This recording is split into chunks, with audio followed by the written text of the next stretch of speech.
Hi, my name is Rebecca, and in today's lesson, we're going to talk about something called embedded questions.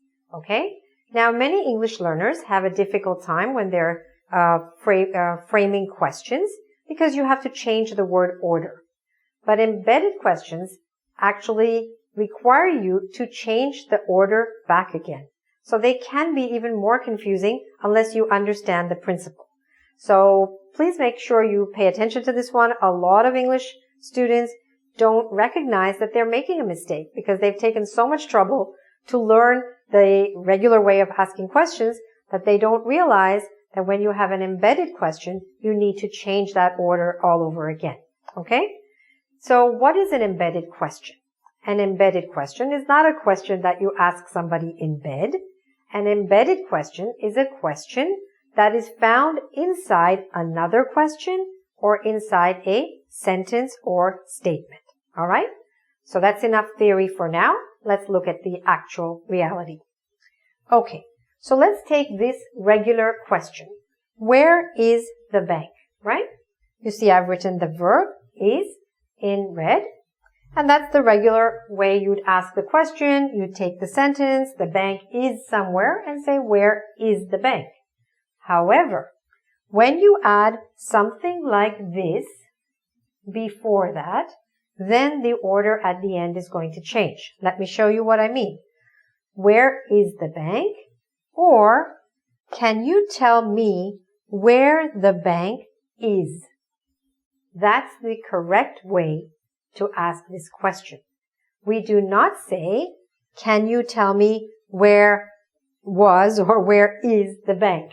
All right? The original question by itself, if you ask it, is where is the bank? But if you add something before it, like, can you tell me? Or, do you know? Or, could you tell me? Would you know? Would you happen to know? Right? If you add one of these expressions before the rest of the question, then the order changes back. So, for example, you would say, do you know where the bank is? Could you tell me where the bank is? Would you happen to know where the bank is? All right? So instead of saying where is the bank, you say where the bank is. If you have one of these expressions before that. If you don't, then you stay with the regular question format. Let's take another example. Who was that man? Okay? If you're only asking that much, then that's fine. Who was that man? But if you're going to add one of these expressions before, then we cannot say, would you know who was that man? No, that's wrong. You would need to say, would you know who that man was? Okay? I know it seems a little bit confusing if you haven't come across this before, but believe me, it's right. A lot of my students ask me, are you sure? And yes, I am sure.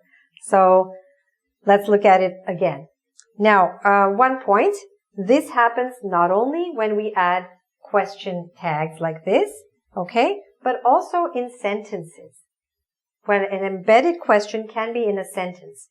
For example, you could say, I know where the bank is.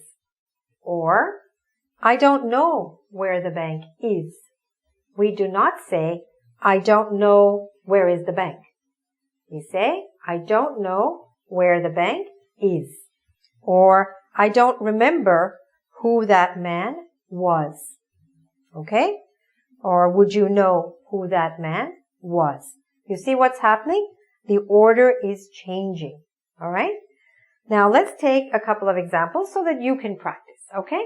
I'm going to ask you a question in the regular format, and you practice in your mind or wherever you are, changing it to the way it should be because it's an embedded question. So let's take the regular question. How much was that cell phone? Okay? How much was that cell phone? So now if we make it into an embedded question, could you tell me how much the cell phone was? Right? Could you tell me how much the cell phone was? Let's take another question. How old is he? That's a regular question. How old is he? If you ask it as an embedded question, you could say, would you happen to know how old he is? Not how old is he, but would you happen to know how old he is? Okay. One more practice question. What time is the flight? All right. By itself, that's a regular question. What time is the flight? Or you could say, do you know what time the flight is? Okay. Don't worry if you're feeling a little bit confused. It is a kind of a different kind of concept to get your mind to wrap around, but you can do it. And I do recommend that you practice that a lot. And if you go to our website, you can find a quiz on this, www.engvid.com. You'll see a quiz on this. You'll also find videos on various other topics in English. Okay? So good luck with your English. I'm sure you can do it. All the best.